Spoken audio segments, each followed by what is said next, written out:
오늘 아침 스마트폰을 보실 때 글씨를 자꾸 멀리 떼어놓고 보지는 않으셨나요? 눈이 뻑뻑하고 모래알이 들어간 것처럼 까끌거리는 느낌이 하루에도 몇 번씩 찾아오지는 않으십니까? 많은 분들이 이런 증상을 그냥 눈이 피곤한 것, 나이 탓이라 여기고 넘깁니다. 하지만 방치하면 삶의 질이 조용히 무너집니다. 대한안과학회에 따르면 우리나라 안구건조증 환자는 237만 명을 훌쩍 넘어섰습니다.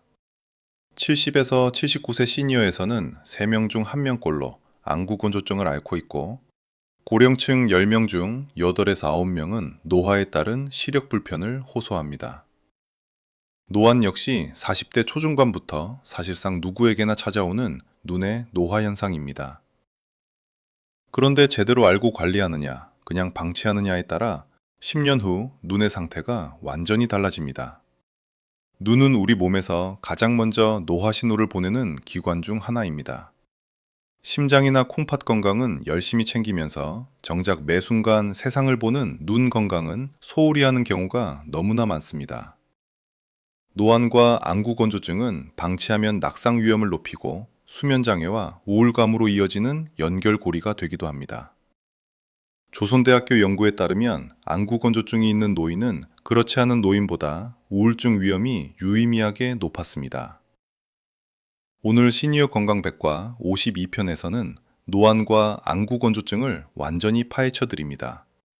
어떻게 생기는지, 어떤 신호를 보내는지, 어떻게 치료하고 예방하는지, 인공눈물은 어떻게 골라야 하는지, 최신 치료법은 무엇인지까지 하나도 빠짐없이 알려드리겠습니다.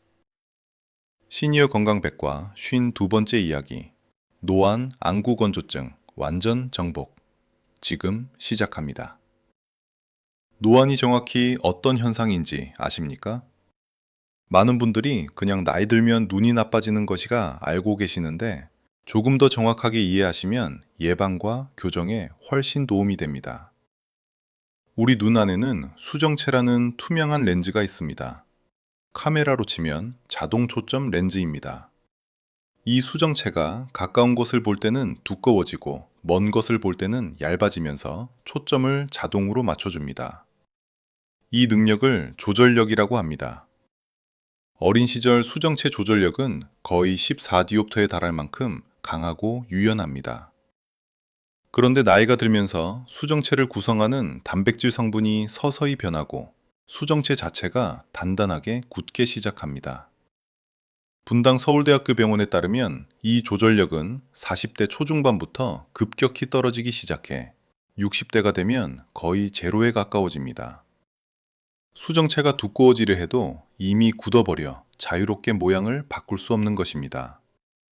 그 결과로 나타나는 것이 바로 노안입니다. 가까운 글씨가 흐릿하게 보이고 책이나 스마트폰을 점점 멀리 떼어보게 됩니다. 초점을 맞추려 눈에 힘을 주다 보니 눈의 피로와 두통이 잦아집니다. 밝은 곳에서는 그나마 괜찮다가도 어두운 식당이나 카페에서 메뉴판을 읽기가 특히 힘들어집니다. 이것이 노안의 전형적인 출발점입니다. 노안의 중요한 특징은 이것이 질병이 아니라 노화의 자연스러운 과정이라는 점입니다. 누구도 피해갈 수 없습니다.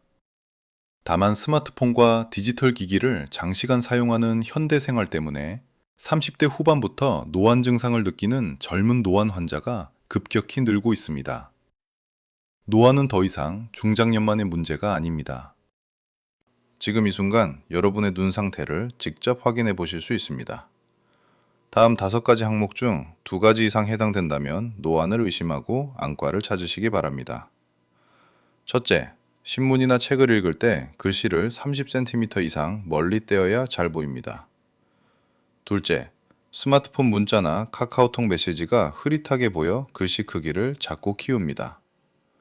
셋째, 먼 곳을 보다가 가까운 곳으로 시선을 옮길 때 초점이 맞는데 시간이 걸립니다. 넷째, 독서나 스마트폰을 30분 이상 보면 눈이 무겁고 두통이 생깁니다. 다섯째, 어두운 곳에서 글씨 읽기가 밝은 곳보다 훨씬 더 힘듭니다. 노안과 꼭 구별해야 할 질환이 있습니다. 바로 백내장입니다. 노안은 가까운 글씨가 잘 안 보이는 것이 주증상이고 돋보기로 교정이 가능합니다. 반면 백내장은 시야 전체가 뿌옇게 변하고 빛번짐이 생기며 돋보기로도 해결이 되지 않습니다. 노안과 백내장은 발병 시기가 비슷해 동시에 오는 경우도 많으므로 단순히 노안이겠거니 하고 방치하지 마시고 반드시 안과 정밀 검진을 받으시기 바랍니다. 또한 갑자기 한쪽 눈 시력이 떨어지거나 시야 한쪽이 가려지는 느낌이 든다면 이것은 노안이 아니라 망막 이상이나 녹내장의 신호일 수 있습니다. 이럴 때는 즉시 안과를 방문하셔야 합니다. 노안이 시작됐다면 어떻게 교정할 수 있을까요? 방법은 크게 세 가지로 나뉩니다. 안경 교정, 콘택트 렌즈 교정, 그리고 수술적 교정입니다. 첫 번째, 안경 교정입니다. 가장 간단하고 안전한 방법은 돋보기 안경입니다. 볼록 렌즈를 사용해 근거리 시력을 보완하는 방식으로 별도의 시술 없이 바로 착용할 수 있습니다. 단, 돋보기를 쓰고 있을 때는 먼 거리가 잘 안 보이므로 원거리용과 근거리용을 따로 써야 하는 불편함이 있습니다.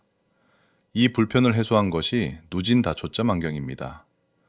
하나의 안경 렌즈 안에 원거리, 중거리, 근거리 시력이 모두 구현되어 있어 렌즈의 위치에 따라 자연스럽게 초점을 맞출 수 있습니다. 다만 적응 기간이 필요하고 처음에는 어지러움을 느끼는 분들도 있습니다. 두 번째, 수술적 교정입니다. 백내장이 동반된 경우라면 다초점 인공수정체 삽입술을 선택할 수 있습니다. 혼탁해진 수정체를 제거하고 다초점 인공수정체를 삽입해 백내장 치료와 노안 교정을 동시에 해결하는 방법입니다. 2025년부터 2026년에 새롭게 출시된 연속 초점형 다초점 렌즈는 기존 렌즈보다 빛번짐과 눈부심이 줄어 야간 시력 만족도가 크게 높아졌습니다. 단, 수술 전 본인의 눈 상태와 생활 방식에 맞는 렌즈를 신중히 선택해야 하며 반드시 경험 많은 안과 전문의와 충분히 상담하신 후 결정하시기 바랍니다. 아직 백내장이 없는 40에서 50대라면 노안 나식이나 노안 렌즈 삽입술을 고려할 수 있습니다. 그러나 눈 상태, 각막 두께, 동반 질환에 따라 수술 가능 여부가 달라지므로 수술을 결정하기 전 정밀 검사가 반드시 선행되어야 합니다. 안구건조증은 왜 생기는 걸까요? 단순히 눈물이 부족해서라고 알고 계시는 분들이 많은데 사실은 훨씬 복잡한 이야기가 숨어 있습니다. 우리 눈 표면은 항상 눈물막이라는 얇은 막으로 덮여 있습니다. 이 눈물막은 세 가지 층으로 이루어져 있습니다. 가장 바깥쪽은 지질층, 즉 기름층입니다. 눈꺼풀 안쪽에 있는 마이봄샘에서 분비되는 기름 성분으로 눈물이 빨리 증발하지 않도록 막아주는 역할을 합니다. 중간층은 수성층입니다. 눈물의 대부분을 차지하는 수분 성분으로 눈 표면에 산소와 영양분을 공급합니다. 가장 안쪽은 점액층입니다. 수성층이 눈 표면에 고르게 펴지도록 돕는 역할을 합니다. 이 세 층 중 어느 하나라도 균형이 무너지면 안구건조증이 생깁니다. 과거에는 수성층 부족, 즉 눈물량이 적어서 생기는 경우가 주로 알려졌지만 최근 연구에 따르면 안구건조증의 80% 이상이 지질층 문제, 즉 마이봄샘 기능장애로 인한 눈물 증발 과다형입니다.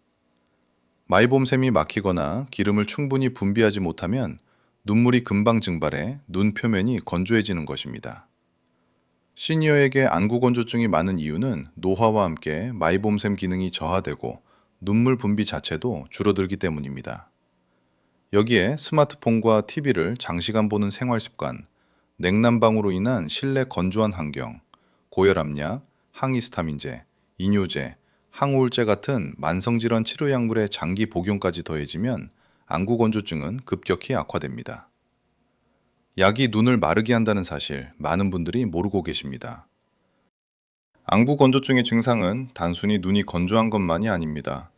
의외의 증상들이 안구건조증의 신호일 수 있습니다. 지금부터 말씀드리는 7가지 해당되는 것이 있는지 확인해 보십시오. 첫째, 눈이 뻑뻑하고 이물감이 느껴집니다.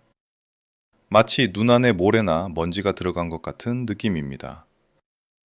눈물막이 불안정해 눈 표면이 제대로 보호받지 못하기 때문입니다. 둘째, 역설적으로 눈물이 자꾸 흐릅니다.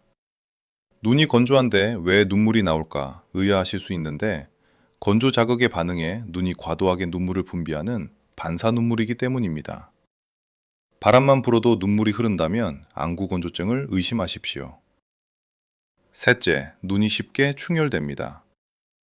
눈물막이 불안정하면 눈 표면에 염증이 생기고 그 결과 눈 흰자가 빨갛게 충혈됩니다. 넷째, 시력이 흐릿하게 변했다가 눈을 깜빡이면 잠깐 나아집니다.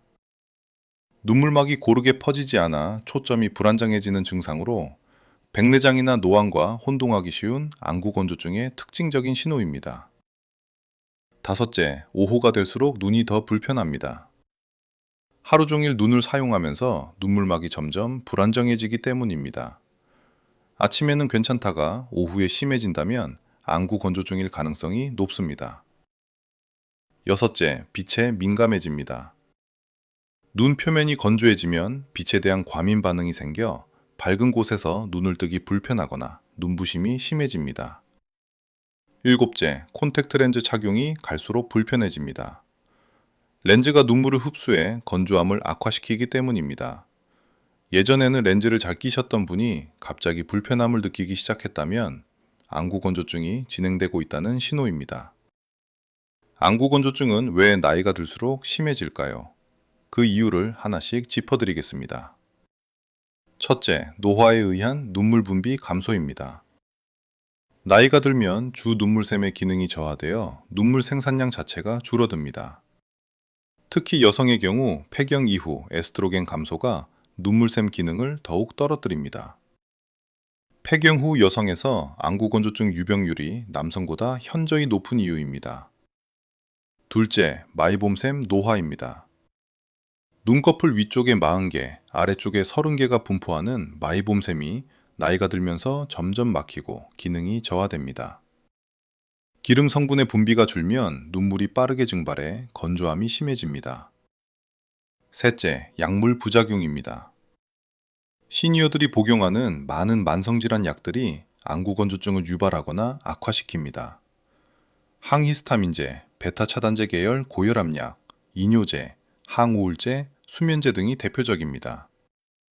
42편 다제약물편에서 말씀드렸듯 현재 복용 중인 약 목록을 안과 전문의에게 반드시 알려야 합니다. 넷째, 디지털 기기 사용입니다. 스마트폰이나 TV 화면을 집중해서 볼 때 우리는 눈 깜빡임 횟수가 평소의 절반 이하로 줄어듭니다. 정상적인 눈 깜빡임 횟수는 분당 15에서 20회인데 화면을 집중해서 볼 때는 분당 5에서 7회로 줄어듭니다. 눈을 깜빡일 때마다 눈물막이 새로 코팅되는데 이 횟수가 줄면 눈물막이 마르는 것입니다. 다섯째, 실내 환경입니다. 에어컨과 히터는 실내 습도를 급격히 낮춥니다. 특히 겨울철 난방을 켠 실내는 습도가 20%부터 30%까지 떨어질 수 있는데 이런 건조한 환경이 눈물 증발을 가속화합니다. 안구 건조증, 인공눈물만 넣으면 되는 것 아닌가요? 많은 분들이 이렇게 생각하시는데 인공눈물은 증상을 일시적으로 완화할 뿐 근본적인 치료가 아닙니다. 원인에 따라 치료 방법이 달라집니다. 첫 번째, 인공눈물입니다. 인공눈물에는 크게 두 가지 성분이 있습니다. 히알루론산 성분은 수분을 강하게 끌어당겨 오래 보습을 유지하는 효과가 있어 안과에서 처방받는 전문의약품에 주로 사용됩니다. 카르복시 메틸셀룰로스, 즉 CMC 성분은 약국에서 처방전 없이 구입할 수 있는 일반 의약품입니다. 증상이 가벼울 때 사용하기 적합합니다. 보존제가 들어있는 인공눈물은 하루 4회 이상 사용하면 오히려 눈 표면을 자극할 수 있으므로 자주 넣어야 하는 분들은 반드시 무보존제 일회용 제품을 선택하십시오. 두 번째, 온찜질입니다. 마이봄샘 기능장애가 원인인 경우 따뜻한 찜질이 가장 기본적인 치료입니다. 40도 정도의 따뜻한 찜질팩이나 물에 적신 수건을 눈꺼풀 위에 10분간 올려두면 굳어있던 마이봄샘의 기름이 부드러워져 자연스럽게 분비됩니다. 하루 한두 번 꾸준히 하시면 수준의 효과를 느끼실 수 있습니다. 세 번째, IPL 치료입니다. IPL은 강한 펄스 광선을 눈꺼풀 주변에 조사해 마이봄샘 주변의 염증 혈관을 줄이고 막힌 마이봄샘 기능을 회복시키는 최신 치료법입니다.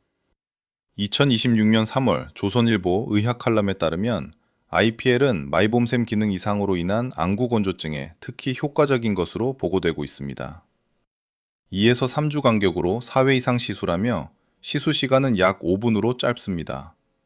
비용은 회당 10만 원에서 15만 원 수준이며 비급여입니다. 네 번째, 항염증 안약입니다. 사이클로스포린 성분의 안약은 눈 표면의 만성염증을 줄여 눈물샘 기능을 회복시키는 치료 효과가 있습니다. 중등도 이상의 안구 건조증에서 안과 전문의 처방으로 사용합니다. 우리가 매일 하는 행동 중에 눈을 빠르게 망가뜨리는 것들이 있습니다. 지금부터 말씀드리는 항목들을 하나씩 점검해 보십시오. 첫째, 스마트폰을 어두운 곳에서 보는 습관입니다. 어두운 환경에서 밝은 화면을 보면 동공이 최대한 열리고 눈의 초점 조절 근육이 극도로 긴장합니다. 노안을 빠르게 진행시키는 대표적인 나쁜 습관입니다. 취침 전 어두운 방에서 스마트폰을 보는 것은 특히 해롭습니다. 둘째, 인공 눈물을 너무 자주 넣는 것입니다. 보존제가 든 인공 눈물을 하루 6회 이상 넣으면 보존제 성분이 각막 표면 세포를 손상시켜 오히려 안구 건조증을 악화시킵니다. 자주 넣어야 한다면 반드시 무보존제 1회용으로 바꾸십시오. 셋째, 선풍기나 에어컨 바람을 얼굴에 직접 맞는 것입니다. 바람이 눈 표면의 눈물을 빠르게 증발시켜 단 몇 분 만에 눈물막을 불안정하게 만듭니다. 취침 중 선풍기기를 켜놓고 주무시는 분들은 특히 주의가 필요합니다. 넷째, 흡연입니다. 담배 연기에 포함된 독성 물질이 눈 표면을 직접 자극하고 마이봄샘 기능을 저하시킵니다.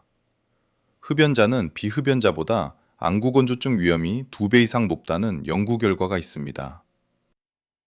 다섯째, 물을 충분히 마시지 않는 것입니다. 탈수 상태가 되면 눈물 생산량도 줄어듭니다. 하루 1.5리터에서 2리터의 수분 섭취는 눈 건강에도 직접적인 영향을 줍니다. 눈 건강을 지키는데 음식과 영양소가 큰 역할을 합니다.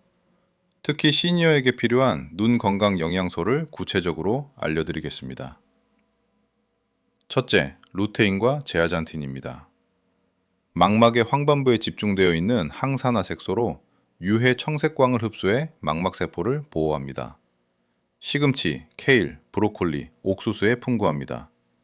하루 10mg 이상의 루테인 섭취가 황반변성 예방에 도움이 된다고 대한안과학회는 권고합니다. 둘째, 오메가3 지방산입니다. 마이봄샘에서 분비되는 기름의 질을 개선하고 눈 표면의 염증을 억제합니다. 등 푸른 생선인 연어, 고등어, 정어리에 풍부하며 오메가3 보충제로도 섭취할 수 있습니다. 모두닥 2026년 1월 분석에 따르면 오메가3는 마이봄샘 기능장애로 인한 안구 건조증 완화에 임상적으로 효과가 확인된 영양소입니다. 셋째, 비타민 A입니다.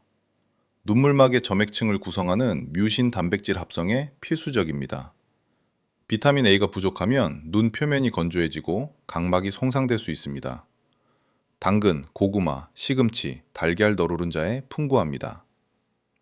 넷째, 비타민 C와 비타민 E입니다. 강력한 항산화 효과로 수정체와 망막의 산화 손상을 막아줍니다. 수정체가 산화되면 백내장으로 이어지므로 항산화 영양소의 꾸준한 섭취가 백내장 예방에 도움이 됩니다. 비타민 C는 감귤류, 딸기, 피망에, 비타민 E는 견과류와 식물성 기름에 풍부합니다. 피해야 할 것도 있습니다. 과도한 음주는 눈물 분비를 줄이고 시신경에 독성을 줍니다. 고혈당 상태가 지속되면 당뇨 망막병증으로 이어질 수 있으니 혈당 관리 역시 눈 건강을 지키는 핵심입니다. 좋은 소식이 있습니다. 오늘부터 당장 실천할 수 있는 생활 습관만으로도 눈의 노화 속도를 크게 늦출 수 있습니다. 제1수칙 20-20-20 법칙을 지키십시오. 스마트폰이나 TV를 20분 보면 20피트, 즉 약 6m 거리의 먼 곳을 20초간 바라보십시오. 이것만으로도 눈의 초점 조절 근육 피로가 크게 줄어듭니다. 제2수칙, 의식적으로 눈을 자주 깜빡이십시오. 화면을 볼 때 눈 깜빡임이 절반 이하로 줄어든다는 것 기억하십시오. 화면에 집중할 때도 의식적으로 천천히 완전히 깜빡이는 습관이 눈물막을 보호합니다. 제3수칙, 하루 한 번 온찜질을 하십시오.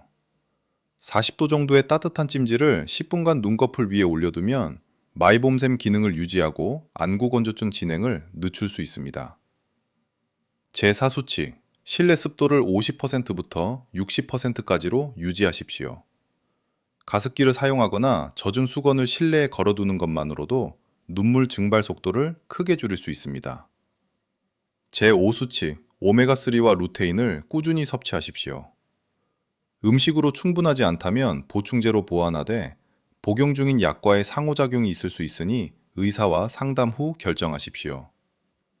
제6수칙, 자외선 차단 선글라스를 착용하십시오. 자외선은 수정체를 산화시켜 백내장을 앞당기고 황반 변성 위험을 높입니다. 외출 시 UV 400 이상 차단되는 선글라스 착용을 습관화하십시오. 제7수칙, 금연하십시오. 흡연은 황반 변성 위험을 2배에서 4배 높이는 것으로 알려진 가장 강력한 눈 건강의 적입니다. 제8수칙, 혈압과 혈당을 꾸준히 관리하십시오. 고혈압은 망막 혈관을 손상시키고 당뇨는 망막병증으로 이어집니다. 눈 건강은 전신 건강과 직결되어 있습니다. 제9수칙, 1년에 한 번 안과 정기검진을 받으십시오. 60세 이상이라면 녹내장, 황반변성, 당뇨 망막병증을 포함한 정밀검사를 매년 받으시기 바랍니다. 증상이 없어도 조기 발견이 시력을 지킵니다. 제10수칙, 스마트폰 화면 밝기를 주변 환경에 맞게 조절하십시오. 너무 밝거나 너무 어두운 화면은 눈의 피로를 가속화합니다. 자동 밝기 조절 기능을 활성화하고 야간 모드를 사용하면 눈의 부담을 줄일 수 있습니다. 자, 오늘 시니어 건강 백과 52편, 노안과 안구 건조증의 모든 것을 함께 살펴봤습니다. 핵심 내용을 함께 정리하겠습니다. 첫째, 노안은 40대 초중반부터 수정체 조절력이 떨어지면서 시작되는 자연스러운 노화 현상입니다. 누구도 피할 수 없지만 교정 방법은 다양합니다. 둘째, 노안과 백내장은 발병 시기가 비슷하고 증상이 겹칩니다. 돋보기로 해결이 안 된다면 반드시 안과 정밀 검사를 받으십시오. 셋째, 안구 건조증의 80% 이상은 마이봄샘 기능 장애로 인한 눈물 증발 과다형입니다. 인공 눈물만으로는 근본 해결이 되지 않습니다. 넷째, 복용 중인 약이 안구 건조증을 악화시킬 수 있습니다. 항히스타민제, 고혈압약, 이뇨제, 항우울제가 대표적입니다. 다섯째, 하루 한 번 온찜제, 의식적 눈 깜빡이기, 오메가3 섭취가 안구 건조증 예방에 가장 실천하기 쉬운 3가지 방법입니다. 여섯째, 60세 이상이라면 1년에 한 번 안과 정밀 검진이 필수입니다. 증상이 없어도 조기 발견이 시력을 지킵니다. 눈은 말이 없습니다. 세상의 모든 빛깔을, 사랑하는 사람의 얼굴을, 아름다운 풍경을 담아내면서도 정작 자신이 아프다는 신호는 아주 조용히 보냅니다. 오늘 이 영상을 보신 여러분이 그 신호를 놓치지 않으시길 바랍니다. 오늘도 시니어 건강 백과와 함께 해주셔서 진심으로 감사합니다. 이 영상이 도움이 되셨다면 좋아요와 구독 꼭 부탁드립니다. 주변에 눈이 불편하신 어르신이 계신다면 이 영상을 지금 바로 공유해 주십시오. 다음 53편에서는 어떤 이야기를 들고 올까요? 기대해 주십시오. 오늘도 건강하십시오.